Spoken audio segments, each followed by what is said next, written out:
Shalom saudaraku kekasih di dalam Tuhan.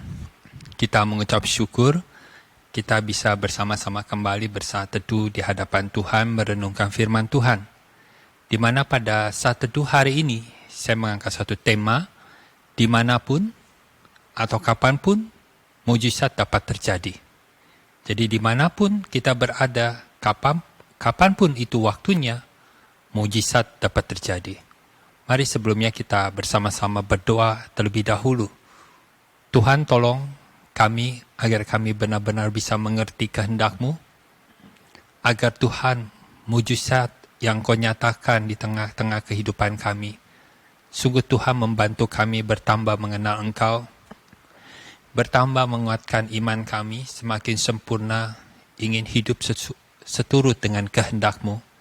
Kiranya Roh Kudus-Mu membukakan mata hati kami, agar mujizat yang terjadi bukan malah sebaliknya membuat kami semakin tidak benar-benar takut akan Engkau, melainkan kami semakin menjadi sombong secara rohani. Kami semakin merasa baik di mata-Mu, padahal sesungguhnya hati kami masih menjauh daripada Engkau. Kiranya Roh Kudus-Mu menuntun kami ya Tuhan. Dalam nama Yesus kami berdoa. Amin. Saudaraku, dimanapun, kapanpun, mujizat dapat terjadi atas kehendak Tuhan dan bukan atas kehendak manusia. Jadi kita sebagai manusia tidak bisa menyetel Tuhan, memerintah Tuhan, atau menentukan Tuhan kapan mujizat itu harus terjadi. Jadi kalau menurut saya, sebaiknya kita menghindari hal-hal yang memang seharusnya kita hindari. Bahkan kita sebagai seorang hamba Tuhan, jangan sekali-sekali seakan-akan menetapkan bahwa hari Rabu adalah hari kebaktian, kesembuhan ilahi.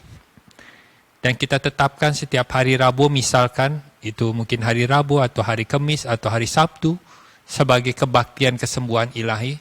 Jadi seakan-akan kita menyatakan bahwa pada hari itu akan terjadi yang namanya mujizat Tuhan. Kalau bisa kita sebagai hamba Tuhan untuk lebih hati-hati, agar kita tidak mendikte Tuhan secara tidak langsung, agar pada hari yang kita tentukan Tuhan mengadakan mujizatnya.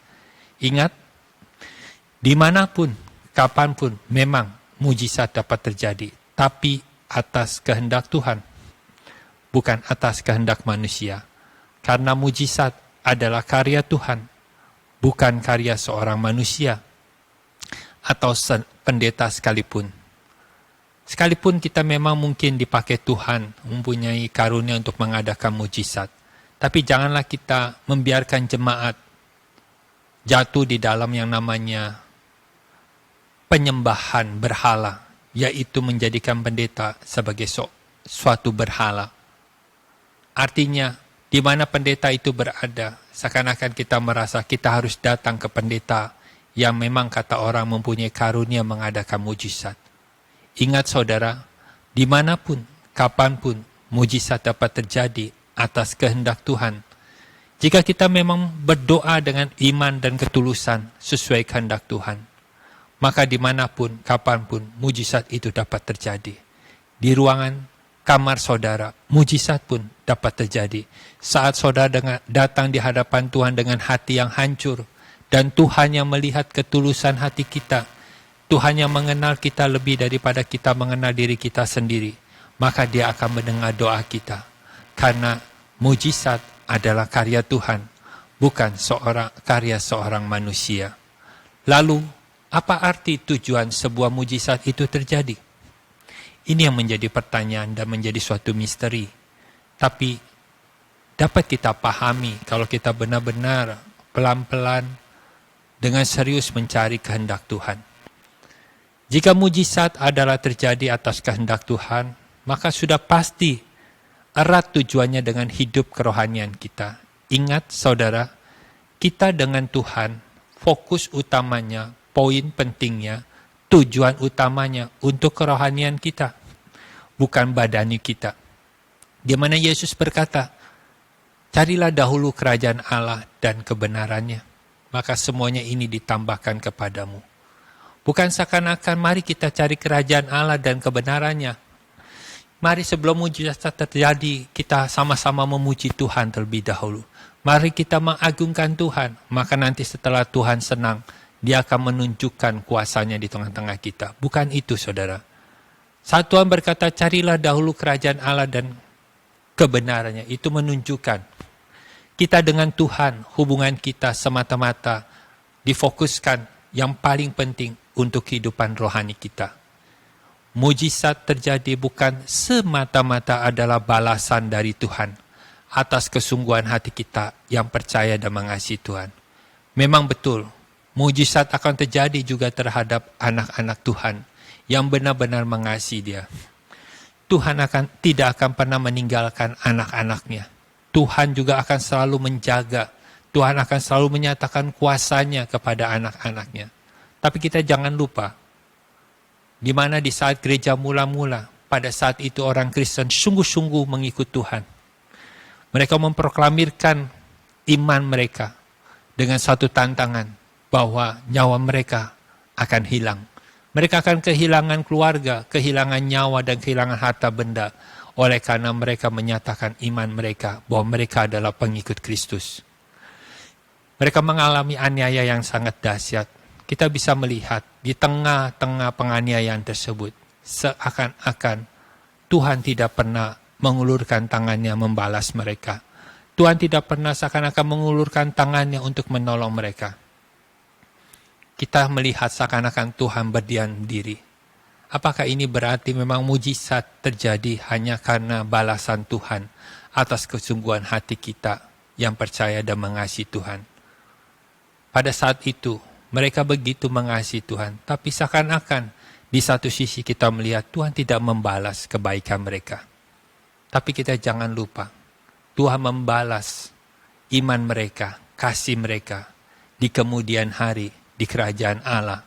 Dan Tuhan sangat-sangat berkenan ingin bersama mereka di dalam kerajaan Tuhan.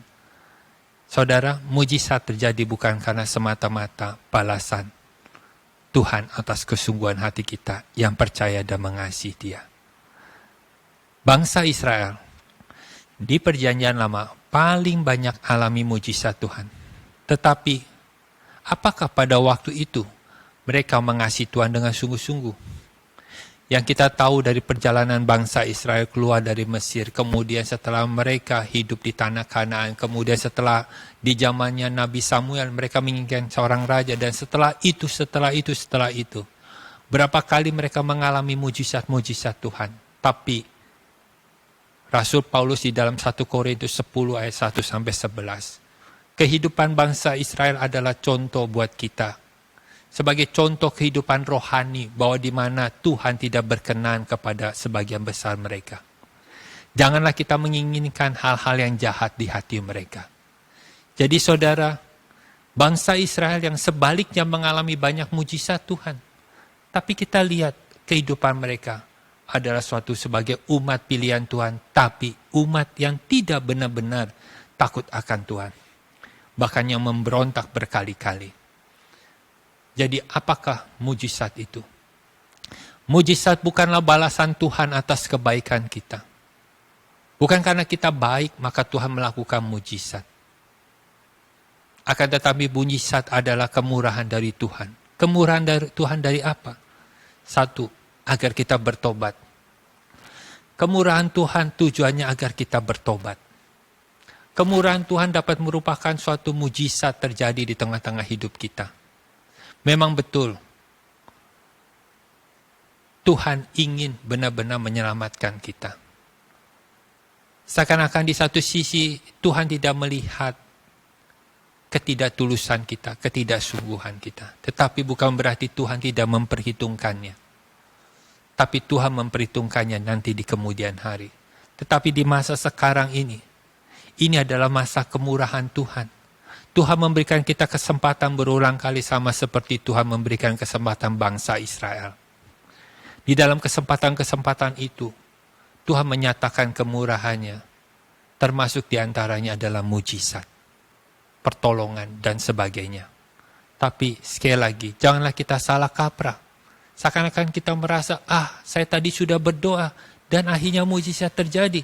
Berarti sampai sekarang ini, hidup saya ternyata masih cukup baik juga di mata Tuhan. Bukan. Mujizat bukan balasan dari Tuhan atas kebaikan kita. Mujizat adalah suatu kemurahan dari Tuhan untuk kita bertobat. Berbalik dari jalan kita yang salah. Mujizat adalah, tujuannya adalah kemurahan Tuhan supaya kita bertambah pengenalan kita akan Tuhan. Saudara bisa baca di dalam 2 Petrus pasal 3 ayat 18, hendaklah engkau bertumbuh di dalam kasih karunia. Kemurahan-kemurahan Tuhan, kasih karunia Tuhan bisa diwujudkan di antaranya, yaitu dengan mujizat. Dengan doa-doa kita yang dikabulkan Tuhan. Bertambahlah, bertumbuhlah di dalam karunia itu. Artinya harusnya kita semakin mengenal Tuhan. Semakin mengerti semua berkat-berkat Tuhan yang dinyatakan. Kita jangan melihat mengukurnya bahwa, Tuhan sudah jawab doa saya. Setelah itu, kita harus mempertimbangkan setelah kita menerima berkat dan kasih Tuhan. Setelah kita menerima kesembuhan, setelah kita menerima mujizat. Apa hidup kita selanjutnya?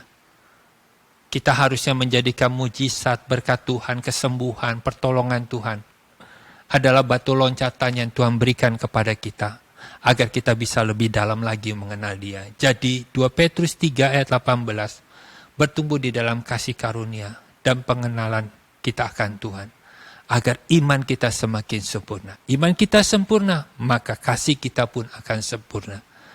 Roma 2 ayat yang keempat. Jadikan kemurahan Tuhan lewat mujizat yang dinyatakan sebagai kesempatan untuk kita berbalik, bertobat kepada Tuhan. Kekristenan tidak boleh berhenti bertumbuh dalam iman dan kasih kita akan Tuhan. Di dalam Kristus Yesus, Allah ingin memperbarui kualitas hidup kita sampai benar-benar berkenan di hadapannya. Saudara, kita semua belum sempurna.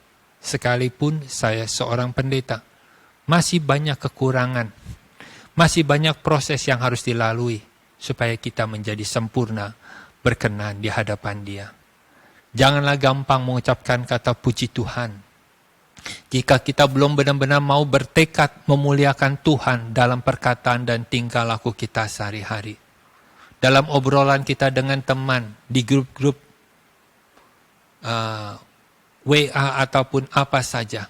Janganlah sampai ada candaan-candaan yang kotor, kata-kata kotor, kata-kata yang tidak benar-benar sopan. Kita harus memperhatikan itu. Tingkah laku kita, perkataan kita, bahkan pikiran kita yang orang lain tidak tahu. Kalau sudah pernah kita lakukan hal yang tidak berkenan di hadapan Tuhan, marilah bertobat, marilah kembali datang kepada Tuhan. Ingat, kita belum sempurna. Kita masih harus mengalami proses pembaharuan hidup kita. Jadi janganlah terlalu mudah mengucapkan kata puji Tuhan. Puji Tuhan berarti saudara mau bertekad menjadikan Dia penguasa tunggal hidup saudara. Menjadikan Dia satu-satunya yang menguji iman hati kita, yang mengasah kita. Karena itulah arti kata Tuhan. Semoga saudara juga mau mendengarkan tema ini yang sebelumnya saya bawakan, ditipu perasaan saat disembuhkan Tuhan. Kiranya tema ini semakin melengkapi untuk saudara mengerti tema yang hari ini. Tuhan memberkati saudara.